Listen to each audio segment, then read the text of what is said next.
Thank you, Vin, for this kind introduction.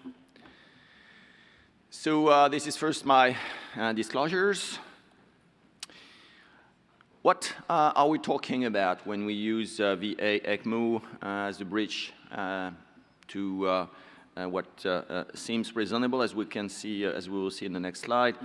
We are talking about patients who have severe cardiogenic shock, and of these patients, they might be classified into three groups: those who have the so-called medical indications, medical cause, among which patients with acute MI and those with end-stage dilated cardiomyopathy are the most important, but we also might have people with severe myocarditis, advanced septic shock, drug overdose, Takotsubo disease also might at some point need some forms of MCS support. And we also have a specific group of patients, those who are treated post-heart surgery, whether it's regular heart surgeries or heart transplantation or VAD surgery. And there is a third group of patients, those who have undergone cardiac arrest and who will need at some point also ECMO, either right away because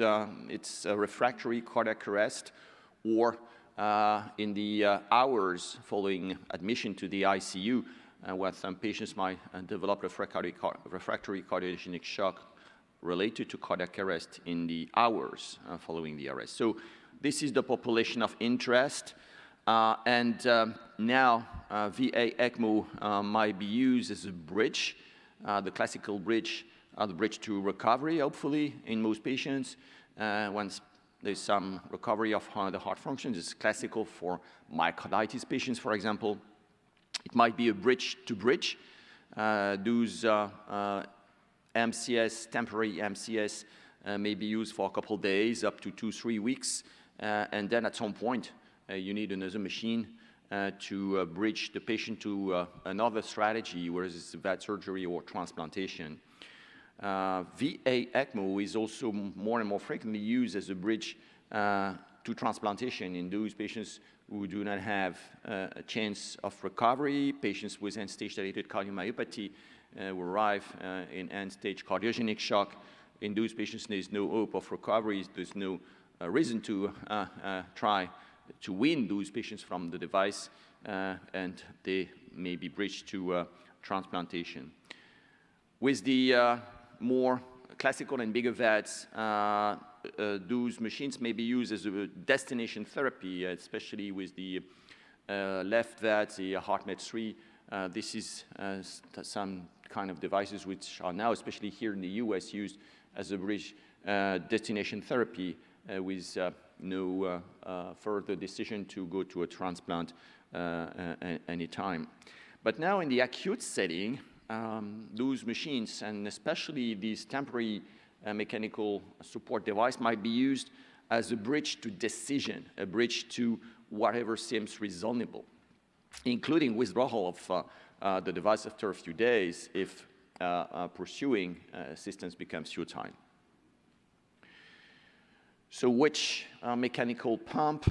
There's a session yesterday in which we discussed all those strategies, combining some of those devices. It's mainly with the Impella family and VA ECMO that we can care of these patients in the most severe forms of cardiogenic shock.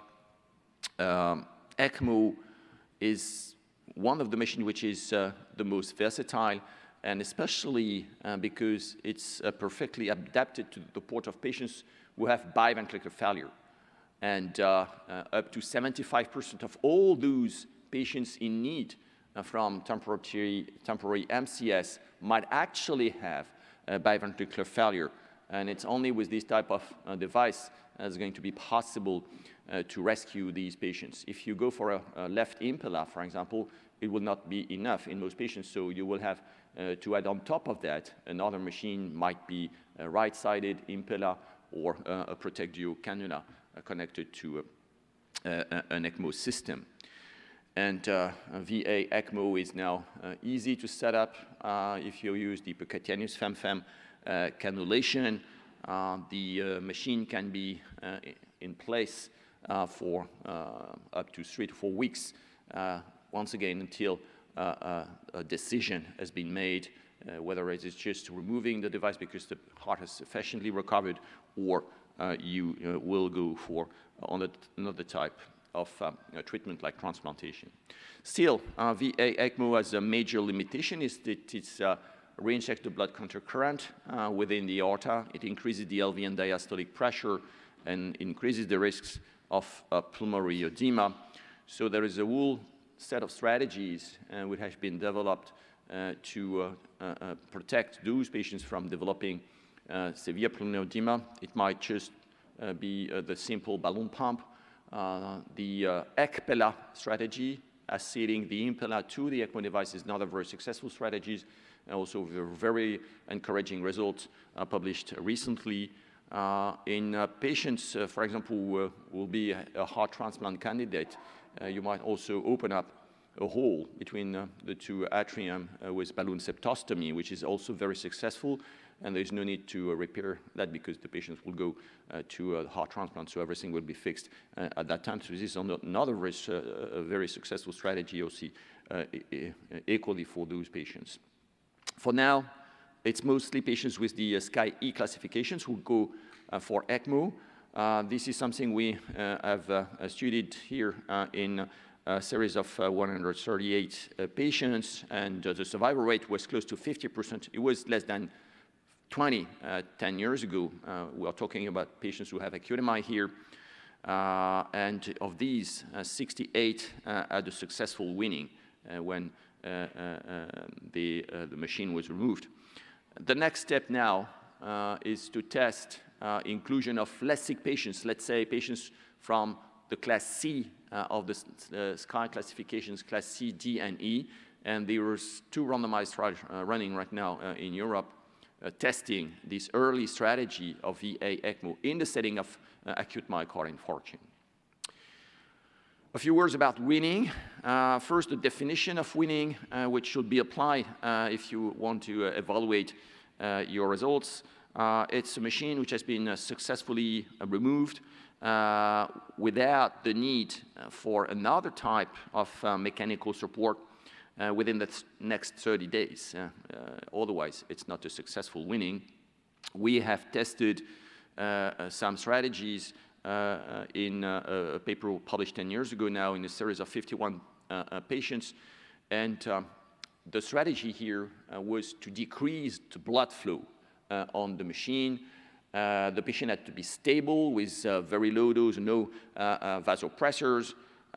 It was also very specific for those patients who had specifically RV dysfunction, especially post-heart transplant. The weaning may be a little bit different, but for those patients who got VA ECMO, mostly for LV dysfunction, then the blood flow was decreased to 66% for baseline, down to a minimum of around 1 liter per minute. And we tested a whole set of clinical and Doppler echocardiography parameters in that study, and we had 38 patients who were successfully weaned in that series of patients, and we identified 3 criteria which were strongly associated with a successful weaning. Once again, successful weaning is a removal of the cannula and the machine without the need of further assistance in the next 30 days.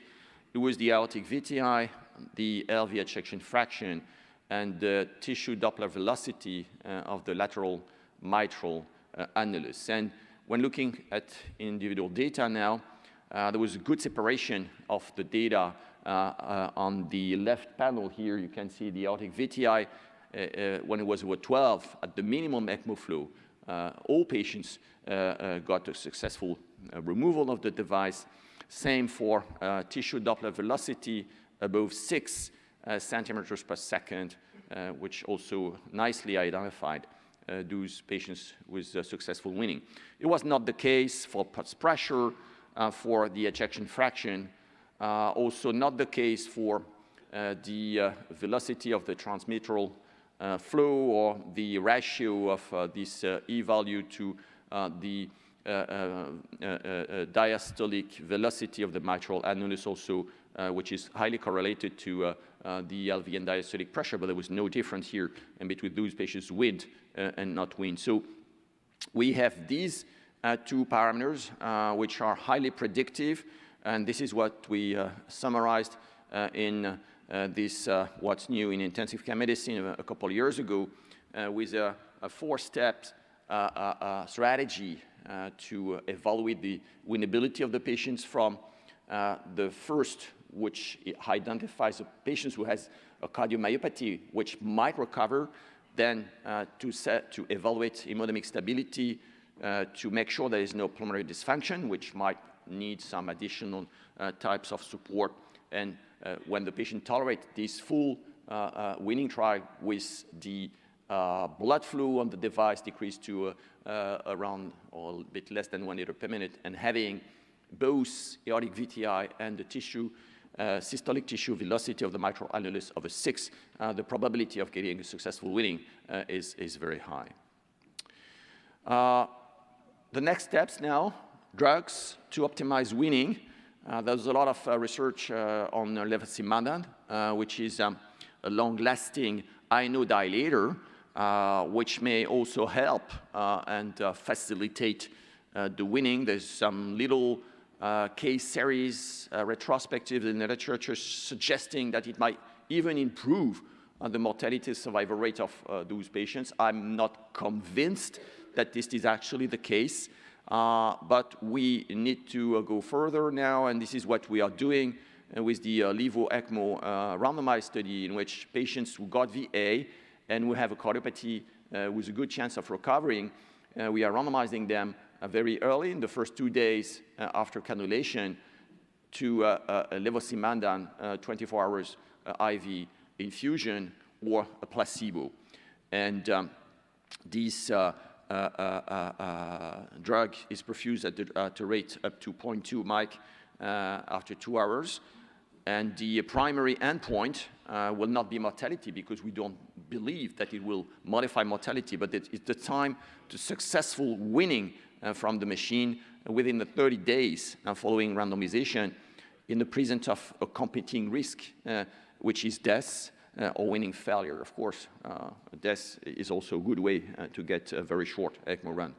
So this is why we needed this type of design here. Well, last slide, when the cannula has been removed, then for removal now there's new devices, closure devices, which are used more and more frequently and would make it possible to further improve the results of percutaneous cannulation. This is one of the devices we're using now in most of our VA patients. It's quite straightforward and very easy to use at the bedside. And once the cannula has been removed, you should always check with Doppler ultrasound the infravena cava, because there's frequently a thrombus forming within the infravena cava. Sometimes it's just resemble a phantom of a cannula, and those patients might need prolonged anticoagulation, and it's once again something which should never be forgotten at the time of winning. So what's my last slide? My last slide is an invitation to Lisbon for our Euro ELSO Congress next spring. Thank you so much. Thanks. Good morning. It's great to be here with you all. My main disclosure is I think about recovery all the time. So I am the chief of not heart failure, but also the chief of recovery at Northwestern. And so I think that's sort of my main disclosure. And I think the fact that we're having this type of session at ELSO, speaks to the fact that over the last, I think, 10 to 15 years, we as a heart failure community have been more focused on recovery. It's not this needle in a haystack, and we really need to target recovery. When we look at the AHA, HFSA, the new ACC guidelines, it actually includes heart failure with recovered or heart failure with improved ejection fraction as a new entity. And it's not really a new entity for all of us in this room. We've seen patients recover who have appropriate myocardial substrate, who are exposed to neurohormonal therapy, The question becomes now is, how do we shift this into our patients with sort of early stages of cardiogenic shock who maybe aren't tolerating that platform of neurohormonal blockade? And I thank Dr. Combs for really setting up that first talk so well. So when we think about recovery versus remission, honestly, I don't care. Don't post that on Twitter. But really what it's about is there's a biology of recovery that we see at the bedside, right? We see this sort of, the pulse pressure, starts to get wider, the stroke volume goes up, the ejection fraction, the edema goes down, whatever the insult is starts to get better in front of our eyes. But oftentimes what's needed is sort of a longer duration, right? Can that patient be decannulated? Can that patient no longer need their MCS, and so they can actually tolerate that neurohormonal blockade. And so the difference between remission or recovery is sort of at the level of the myocardium, there's fully returned to structurally normal and cellularly normal. But at the end of the day, if a patient doesn't have a device, I consider that a win. So how can we, as a community, target recovery or remission?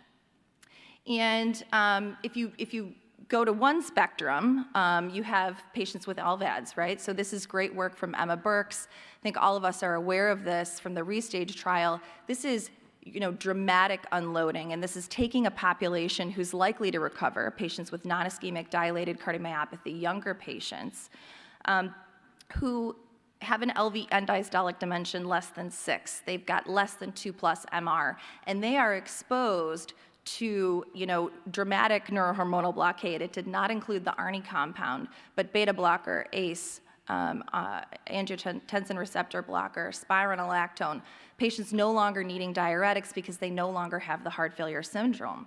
And when you look at those 50 patients, 50% of them achieved the endpoint, were able to be explanted if they had a platform of unloading and neurohormonal blockade.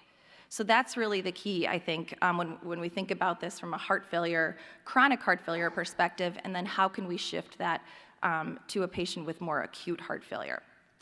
I do want to make a plug for patients who are young, who have genetic mutations. Oftentimes patients, and all of us in the cardiac surgery world think, oh, they've got a genetic mutation, the horse is out of the barn, this is someone we're not going to be able to recover. This is a patient of mine who crashed onto ECMO, and he had a durable LVAD implanted, and 18 months later, he had metastatic heart failure. You see him on the bottom left here. And after 18 months of neurohormonal blockade, he no longer has metastatic heart failure. We're able to explant. But that's a big thing to chew off. Okay, so we're going to LVAD everybody who's on ECMO, right? We're not going to focus on recovery. And I think that's where a lot of our incentives, at least in the US, we really need to align our incentives to prioritize recovery. This is a really great article that was published in JACC looking at just the incidence of recovery. Are we seeing recovery in our patients who are in the UNOS database? And we're not, because we're not prioritizing and we're not incentivizing recovery. And so I think that's something that we as a community need to change. I want to focus a bit on MCS devices other than ECMO, and one of them is this is commercial data, so this is not trial data, but this is what about using Impella as a strategy for recovery. And what we see with the Impella 5.5 is that the indication for support is what we see every day, right? Myocarditis, patients with isolated LV dysfunction, cardiomyopathy and cardiogenic shock, and the duration of support is anywhere from few days to out to, this is not approved, but out to 50, 60 days, however long the patient needs it. And what we see is there's a recovery signal. This is just commercial data. This is not trial data. So the definition of recovery is the device was removed. So this is take this with a grain of salt. But what we see is that a third of patients actually have the device removed, not end up needing transplant, not end up needing LVAD, and not dying for 30 days. And so there's definitely a signal here. And by indication, so this is about the myocardial substrate. We talked about patients who are at higher likelihood to recover. If we look at patients who have non-ischemic cardiomyopathy, who have sort of heart failure that don't need MCS, these are women, left bundle branch block, no scar on cardiac MRI. When we look at patients who are acutely ill as well, fulminant myocarditis, things like that, but there's somewhere in the middle that there's going to be a patient population that's not tolerating the drugs, that doesn't have fulminant myocarditis, that still could benefit from a platform of recovery to get that neurohormonal blockade. And I want to sort of announce, was announced in April of this year, but the BTR, or the Bridge to Recovery trial. And this is an early feasibility study looking at a new device that does not have a purge. So it's based on the Impella 5.5 platform, does not have a purge, and the goal is eventually we'll be able to send these patients home for up to a year in the pivotal trial that we'll design after the early feasibility study. So the goal is, if you can send patients home on a device that's less invasive, right, than coring out the apex of their left ventricle, we can actually get the neurohormonal blockade on board, allow that as a platform for myocardial recovery. And what you'll see here is its full hemodynamic support, forward flow of greater than 6 liters a minute. It will be designed for hospital discharge and duration over a year. We're currently in the early feasibility phase. We've enrolled 4 patients thus far. Our first patient was enrolled at Northwestern in April of this year. These are the major differences between the devices based on the 5.5 platform. So the main difference, as I mentioned, there is no purge. So this allows patients to go home on oral anticoagulation eventually. And there's no heparin purge, and there's a centrifugal pump that washes the bearings. That's sort of all I'm allowed to say, and all I really know. And so the goal is, again, getting these patients fully unloaded to get as a platform for recovery. This is our first patient that we implanted in April. This is, you can see up top here, ventricle was, enormous, almost 9 centimeters. Just within 24 and then 48 hours, ventricle being decompressed. This patient went on to, it's an early feasibility study, this patient went on to receive durable LVAD, but this is the type of patient that, with unloading, and again, that platform, I think we really can target myocardial recovery in the future. So under the umbrella of recovery or remission, whatever we want to call it, we have at one sort of spectrum are super responders to guideline-directed medical therapy. Patients that I see in our recovered ejection fraction clinic. We're talking about what's the next 10, 15 years look like for you. We're talking about withdrawing medical therapy. That's one end of the spectrum. The other end of the spectrum is the patient crashing and burning, coming in on ECMO, transitioning to durable LVAD or moving to transplant. But if they transition to LVAD, weaning them with the restage protocol. But I think what's missing really is this something in the middle where, my dad had an LVAD for a long time. It was wonderful, gave him 5 years of life. But focusing on recovery for patients who have the myocardial substrate, I think is a real win for patients and the future for us as an MCS community. So I'm happy to take questions at the panel, and I thank you for your time. Hi, everyone. Thank you for having me here. Thank you for introduction. I'm a surgeon, heart failure surgeon from New York. My topic is a little bit surgical side topic, actually a cannulation. I have nothing to disclose. As you know, the femoral artery access is most common access for BA ECMO or BA ECLS. However, the actual artery is one of choice, or subclavian artery is one of choice of arterial access. There's several benefits, potential benefits, theoretical benefit to use axillary artery as an outflow. One is axillary artery cannulation give you an antegrade flow instead of retrograde flow. So you don't need to worry about the hypoxia, upper body hypoxia. Or you can expect some washing effect of aortic root and then prevent the aortic root stasis. Obviously, compared to femoral or central access, there's no need to open chest. You don't need to worry about growing complication, infection, blah, blah. However, I have to disclose I'm not the big fan of axillary artery. This is the breakdown of my the VA ECMO indication and configuration. We only use 5% of axillary artery cannulation out of 100 cases. Just because femoral access is so easy, so quick, percutaneously performed, and bedside procedure, that's the main reason we choose a femoral artery. However, there's several patients who need axillary access. Number one indication could be no femoral access. This patient doesn't have any femoral artery to cannulate. But you gotta be a little bit careful. These vasculopathy patients often have a systemic vascular disease, so it's smart to check the ultrasound or something, the axillary artery feasibility. Second indication could be a post-cardiectomy patient who had a pre-existing axillary access for the primary surgery. This patient had type A dissection who required axillary artery cannulation for the arch repair. And then patient had post-cardiectomy shock, as you can see on the TE. And then we transitioned to axillary ECMO instead of femoral. Third indication could be patient who require prolonged ECMO. What is prolonged, I'm not sure.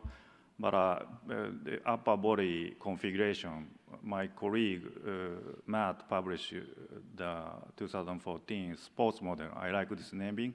Patient can mobilize, patient can walk, join in the physical therapy. So typically, patient who need to wait a long time for heart or lung transplant, we utilize this approach. However, you have to realize that actually cannulation has a specific complication. This is a paper, a little bit old paper comparing 81 axillary chimney graft technique to the femoral or central ECMO. As you can see at the bottom, the axillary cannulation group has significant higher incidence of limb hyperperfusion instead of ischemia, as well as bleeding complication. This is a more recent paper published in JTCVS, specifically patients who need an axillary ECMO in the post-cardiectomy shock patient. The huge number of patients, 250 cohort compared to 180 femoral ECMO. They found that significantly higher incidence of severe stroke in the axillary cohort, and then higher incidence of bleeding at the cannulation site. As you can imagine, axillary artery is close to the brain, right side of the brain, so they found the predominantly right side hemisphere stroke in the axillary cohort group. We did similar study before, although number of axillary cannulation group are small, but we couldn't find any difference between three cohorts, but probably selection bias. This is another paper including 200 axillary ECMO, a lot of number of axillary ECMO cohort compared to femoral ECMO, which included 150 patients. This group, interestingly, to minimize the bleeding risk in the axillary cohort, they limit the ECMO flow to 1.5 to 2.2 flow index. As a result, they found no significant reduction of bleeding complication in axillary group. As well, as you can imagine, femoral cohort has limb ischemia complication more. This is how the axillary artery cannulation, and typically expose axillary artery clamp, and then I use 8 millimeter this fusion graft, which is low porosity, it's not leaking, and then reinforce anastomosis of bovine strip and then glue in order to minimize the bleeding, and then tunnel the cannula, single-hole cannula into the graft, and then fix with tie. Importantly, to prevent hyperperfusion, I monitor the bilateral radial A-line and then control the distal banding. You can see the white tape. After starting ECMO, I monitor the pressure, perfusion pressure and the systemic pressure, and then try to reduce the incidence of hyperperfusion. There's 1,000 ways to do so, don't blame me. And the other option could be direct cannulation instead of chimney graft technique. Either percutaneously or you can cut down and directly cannulate, though you have to care about limb ischemia in this case, just like a femoral cannulation. So in this case, I cannulate distal perfusion cannula in addition to main cannula to the axillary artery. The other interesting topic, research topic, could be LV distension. I heard from my senior surgeon occasionally that central or axillary ECMO doesn't cause LV distension or increase afterload. I'm not sure about that. There's no such a data, but recently I found, published in the JHLT most recently, comparing the femoral versus subclavian cannulation, and then set the primary endpoint as a new onset of pulmonary edema or requiring left ventricular unloading device. Essentially, there's no difference after matching. So, but this is an interesting topic to explore more for me. If you need LV venting in the setting of axillary cannulation, there's a couple of ways. This is case, I created two grafts, and one pathway for the impeller and one pathway for the ECMO, axillary ECPERA or ECMERA, whatever you want to call. This works okay-ish. The other option is surgical LV vent. I published this 2017.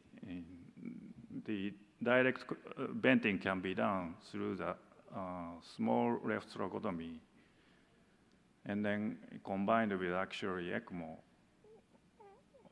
as an inflow. This is a cannula for the cardiopulmonary bypass. And then inside the apex. You can see some bleeding and some excitement here, but it's not bad. Yeah, I do not do this technique so frequently now because we have 5-5, the other option, but in selective case, still works. The LSO Society they published last year, everyone knows probably, guideline for ECMO use, BA ECMO use, lobe around is authors, and then they summarize axillary artery cannulation very well. So thank you for your attention.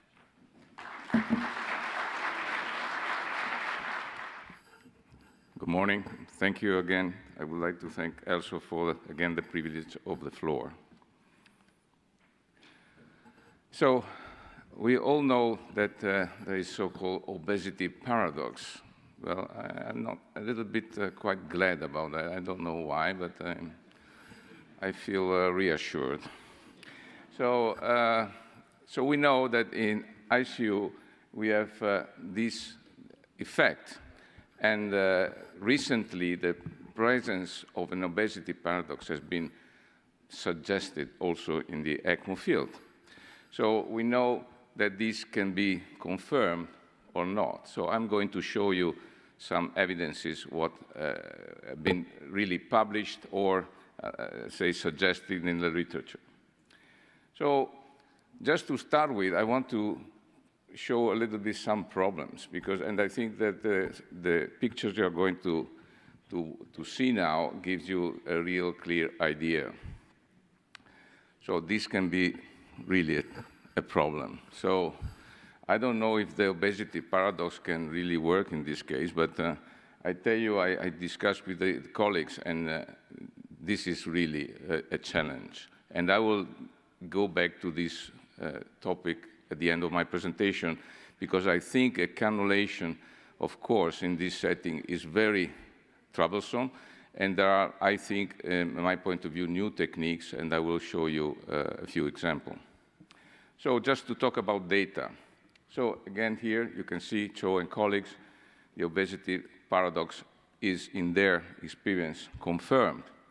And you can see here that the BMI above 25 was associated with better outcome and better survival probability you can see also in the obesity classes here.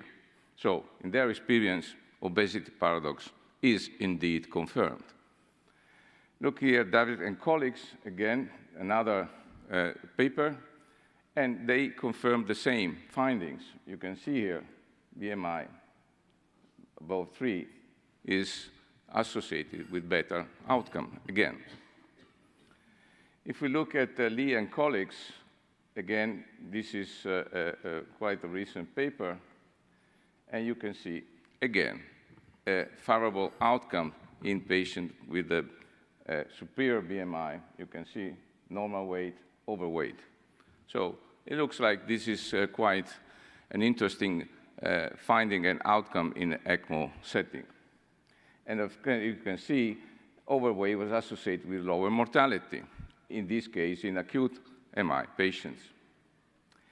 Well, we have some other opinion. This is Srinivasan and colleagues, and they look at really a lot of patients you can see in the MI and heart failure requiring mechanical support. And you can see here, they look at the non-obese, underweight, and then the 3 class of obesity. And they found some, unfortunately in this case, some evidences that in overweight or in obese patients, the outcome was less favorable. So they did reject the obesity paradox concept in this situation. And this was Alvarez and colleagues, again, showing that this unfavorable outcome is mainly determined by the complication at the cannulation. And they found that you can see clearly here the patient with a BMI below 35, they had absolutely less bleeding complication. And this was either way true in the VA ECMO, you can see here, in the 3 class of obesity, and so in VA, and it was confirmed also in VV ECMO. So in their findings, they showed that actually the obese patient had more vascular complication at the cannulation site. And what was the problem? They showed this because they think that the major issue is related to the kinking of the guide wire, so inducing vessel perforation or dissection, and instead, in non-obese patients, this is not, let's say, observed. But there are also other papers which are somehow neutral. So we had confirmation of obesity paradox, so the favorable outcome. We had rejection of that hypothesis, as you saw, but there are also some neutral, and this is Galvano and colleagues, and they saw no difference whatsoever in terms of, again, the mortality rate in these patients.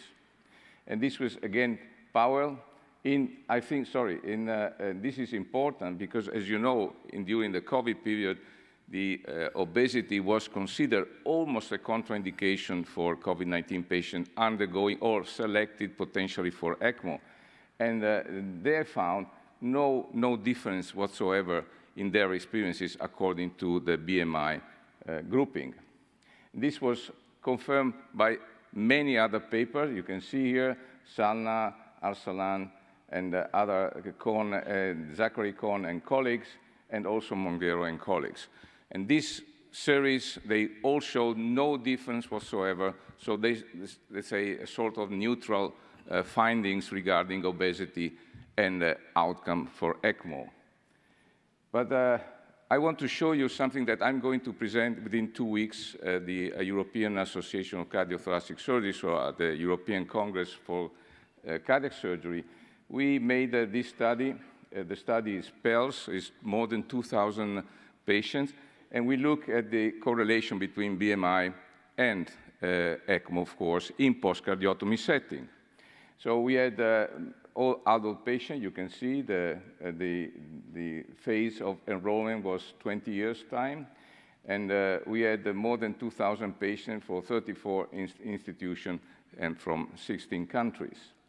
And we excluded, of course, patients undergoing adult congenital surgery, VV, or late ECMO support. And you can see here, we had, again, the grouping according to BMI. And what we found is there was no whatsoever difference in terms, as you can see, of MACEs or in terms of mortality. So again, we confirm that. But I want to show you, to conclude my talk, about what you can encounter in this kind of patients. And I will make you some examples. So for instance, this was a patient of 140 kilos. We were called to make an emergency ECMO implantation.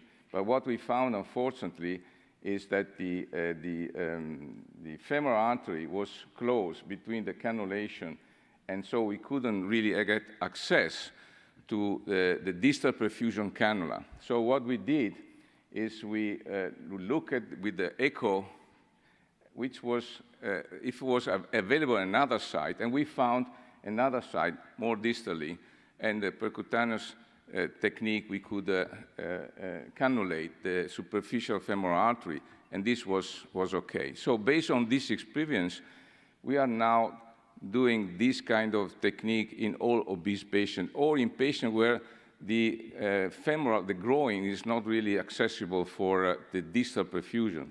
And I can see here, I can show you another patient. This was an 82-year-old lady undergoing a transcatheter aortic valve implantation, and she crashed during the procedure because the aortic annulus was ruptured, so there was pericardial tamponade, cardiac arrest, and under massage, the patient was cannulated, but there was a lot of bleeding due to the difference in cannula size and the transcatheter introducer.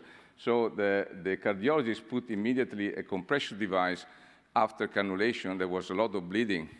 So they called me, and of course, we couldn't put at the growing femoral. But based on that experience, I look at the echo-guided, and I could implant the distal perfusion cannula much distally, more distally, and the lady went absolutely well. We could wean the ECMO in the third day, and there was no ischemia. The patient was resubmitted to transcatheter valve after 10 days, and she was dismissed after 20 days. So real miracle. But what I want to say is, again, you do not have access to the groin, you can go more distally. And this is another case I did. You can see obese patients. Again, here it was not possible to go, and you can see how distally we went with the echo-guided cannulation of the femoral artery. And also in this patient, everything was really fine. So please take into consideration this cannulation is really nicely done, echo-guided. And you can see we use a pediatric cannula, which is an 8 French. It's very, very nice for the distal perfusion because you have only one 90-degree angle here, but here you have just a head-to-head cannulation for the circuit, and this is really nice, and we have no thrombosis whatsoever. So I really suggest you to take into consideration this technique. So in conclusion, I think that the BMI should not be considered a contraindication. I think we could not, of course, convince that the obesity paradox is absolutely always there. But I think that particularly in complex ECMO settings like post-cardiotomy, COVID, shock, and so forth, again, the obesity should not be considered a contraindication. And actually, there is for sure some, more vascular complication, and that is the reason why you should consider alternative techniques, as I showed you before, like distal femoral, superficial femoral artery, and of course, we still have to do some more investigation to complete and confirm the obesity paradox in ECMO patients. Thank you very much for your attention. Thank you, gentlemen. All right, thank you. Hi. Enrique Góngora, University of Alabama. Can you speak up a little? I'm sure no one in the room heard a thing. Yep, Enrique Góngora, UAB. I wanted to ask a technical question regarding the distal perfusion cannula. What type of cannula you use? How do you select your size? What's the flow down the cannula that you're targeting? And if you use a Y or a side port? Thank you for the question. I don't. Yeah, we're hearing. Does it work? Okay.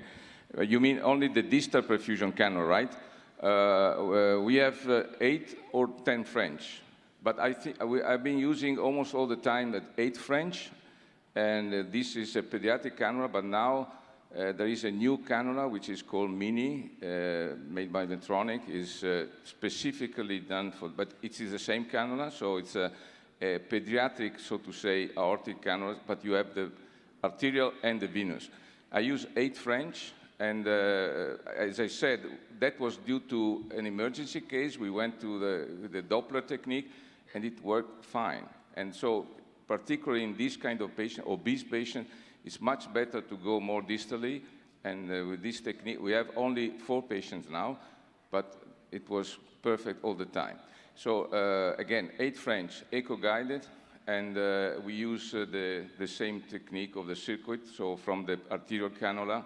But the nice thing is you don't have another 90 degrees connection. So if you use the introducer, you have 90 degrees at the cannula, 90 degrees at the introducer. Here, instead, you have only the arterial cannula, and then you have a connection, direct connection from the circuit to the cannula to the distal perfusion. So the thrombosis risk is less.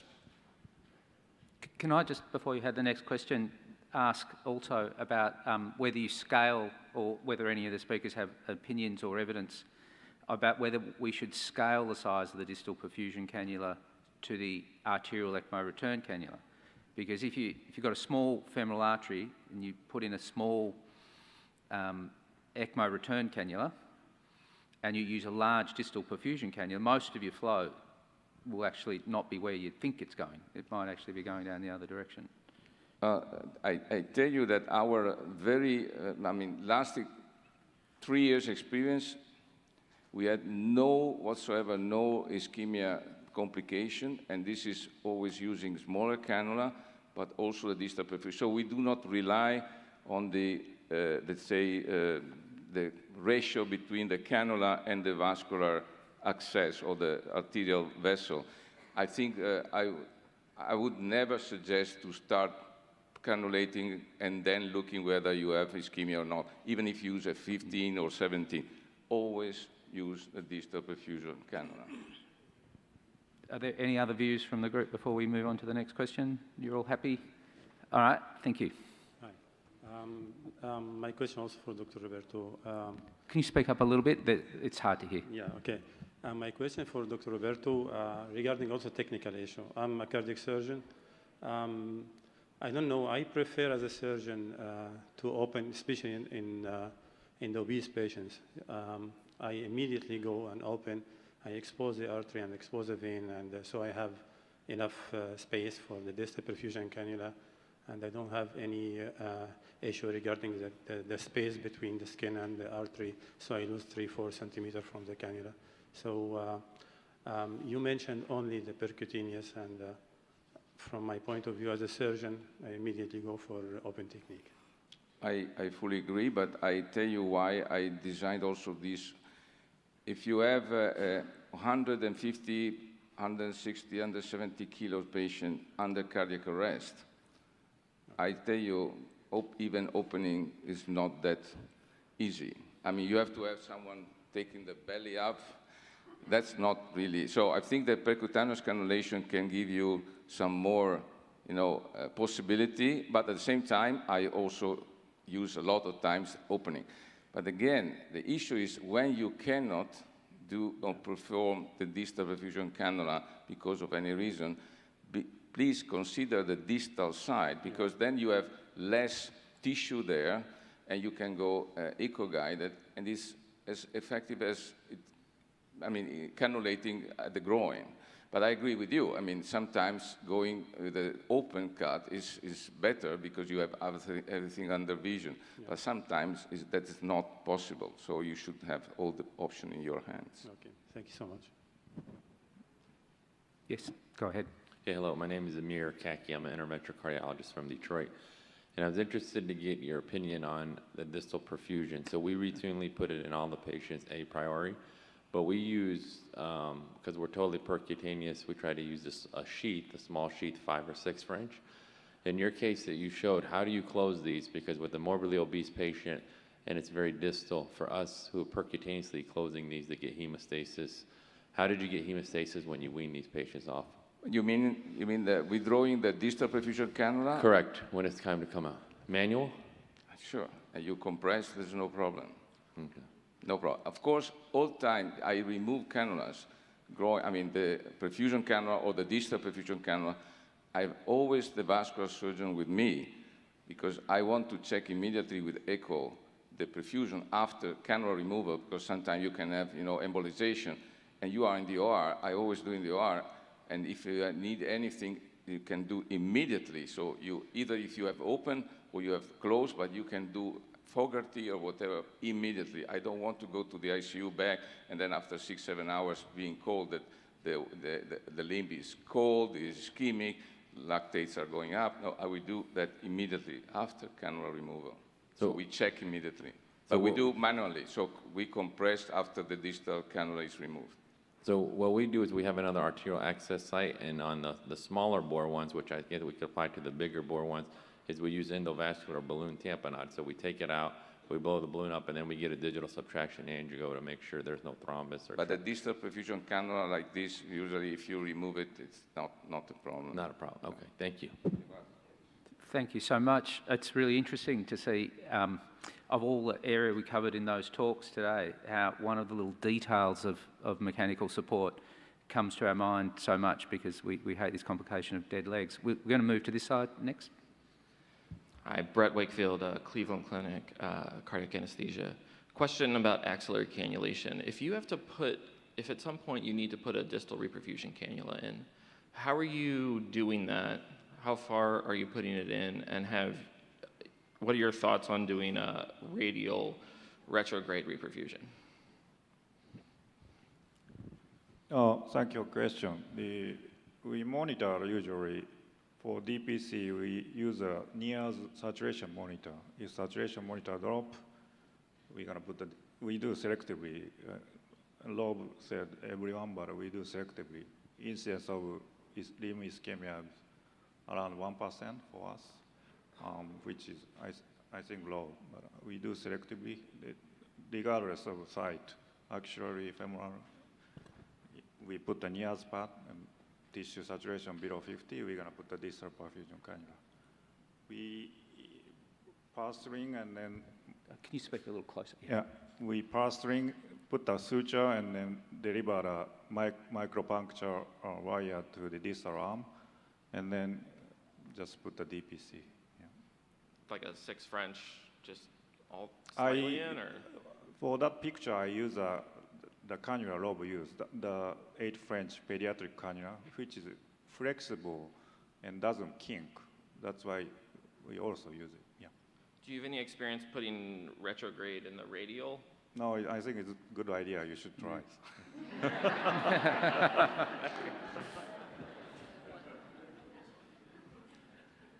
Faraz Masood, I'm a cardiac surgeon at WashU in St. Louis.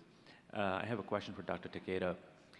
When you do the graft on the axillary artery, what are your methods to tackle the hyperemia, the hyperperfusion of the ipsilateral limb? When the blood flow goes to the arm and the arm swells up, do you do a band on the distal aspect?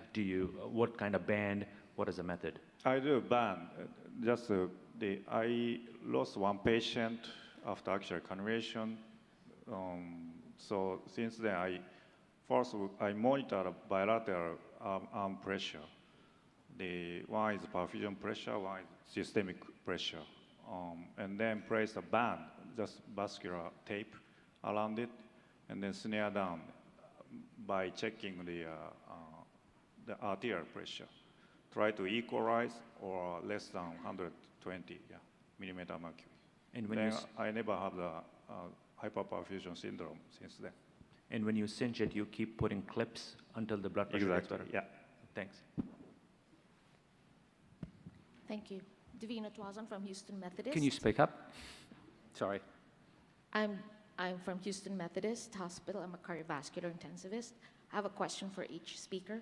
So Dr. Takeda, apart from ischemia, do you see neurologic complications in your patients that you place axillary cannulations? And how often do you need to put distal perfusion catheters on your patients? So stroke is a good question. I did, as I show you, we did a study, the depend on the cannulation side, whether stroke rate was different or not. Because I had an impression, actually cannulation patient had a higher incidence of stroke. But when we look at the data, the incidence was all similar, 5 to 6%. But our number of actually cannulation patients was small. The other paper I show you had clear that five times higher incidence of stroke in post-cardiotomy shock patient. So I don't know. Yeah. I'm more asking about local neurologic complication. Yeah, down the arm. Like more on like an extremity rather than central stroke. The brachial plexus injury. Yeah, Exactly. that's what we see more often. What I see is swelling of the arm, hyperperfusion, and then some nerve injury. After patient recovery, patient complain numbness, cannot move the finger. Right. Yeah, I have seen that. Okay. Yeah, I think it's one of the commonest complications of ECMO survivors, actually. If you follow them up at 180 days, right at the top of their list are symptoms we don't really understand, whether they're compressive neuropathies or something else, but it's a huge issue, and I think, to my way of thinking, it's the major concern. I see all the handiness of being up here away from the groin, but it worries me. Yeah, you had more questions? Yes. I think that'd be good. Yeah, for Dr. Kuhn, you mentioned about the risk of thrombosis after removal of the VV ECMOs. We do have complications of bleeding on patients while on ECMO. So we do have a large patient population where we don't even anticoagulate them because of the bleeding risk, and we remove the ECMO sooner because of the bleeding risk. So how do you how do you actually deal with the risk of the thrombosis after removal of the VV ECMOs with that patient population? So thank you for the question. It's going to depend on the indications. This complication might occur both for VV patients and also for those who got VA. So this is why we advocate for checking the IVC with Doppler ultrasound each time you remove a cannula. During support and before the COVID, for VV ECMO, we tended to use very low heparin. We have increased that a little bit because obviously the COVID had a specific impact on coagulation, and we observed pulmonary emboli under VV ECMO, and so we have increased, we monitor the APTT, we have increased the APTT target to around 1.5 to 2 times the controls. Before it was much less than that. It's completely different for VA. For VA, you need full anticoagulation because of the risks associated with VA. So the message here, when you remove the cannulas, check for these complications, and if you see a big thrombosis within the IVC, then you might need an additional 1 week, 10 days of full anticoagulation time for the clot to dissolve. You mean prior to removal of the ECMO? No, you need to do it then that's what, no, in the minutes following removal the cannula. Yeah. It's very frequent to have some traumas forming on the cannula. It's also very frequent on IV lines, actually. And the incidence of small emboli, pulmonary emboli, I guess is close to 100% in these patients. But the major issue here is that in some patients, maybe up to 10, 15, 20%, you might have a big clot which has formed within the IVC once you have removed the cannula. And those patients clearly need a full anticoagulation time for the clot to dissolve. Okay, all right, thank you. Did you have a question for Jane? Yes, for Dr. Wilcox. We have patients who we bridge to the VA, bridge to recovery, bridge to a decision. Some bridge to transplant, but if they are not like bridge to transplant and they're not recovering, so have you tried like the ECMO Impala combination and then send them home with that Impala that you have just recently used for recovery? So that would be, I think, the long-term goal in a pivotal trial with the BTR device. To your first point about VA ECMO and having, number one, we always want to have a vent and make sure that the ventricle is unloaded. So we do a fair amount of ECPella. You know, if the patient can be weaned from VA ECMO and they can just tolerate the Impella 5.5, we will often do it in a staged approach from that standpoint. If a patient is not, for whatever reason, would not likely to benefit from transplant, you know, then you know, either weaning the 5.5, weaning the Impella versus, you know, going straight to a durable VAD, I think that's always the tricky decision. I think in the future, what we would be, you know, doing with the BTR device is having a pump that would be indicated for a longer platform. So currently, it's not indicated to send home. This is just an early feasibility study. But having a device that would be in the axillary artery that would be a lot easier to decannulate than, you know, decommissioning, removing an LVAD, surgical LVAD, would be the goal. And so that would be a platform for neurohormonal therapy. So more to come, but we do that sort of weaning strategy. You know, could this patient recover if they're a de novo heart failure, they haven't seen, you know, GDMT, their myocarditis, whatever, they have a substrate that's more likely to recover. The ECPella strategy, I think, is one that we employ a fair amount. Okay. Thank you so much for the question. Thank you to all our speakers for being speedy. Can you please show appreciation for our speakers today? Thank you.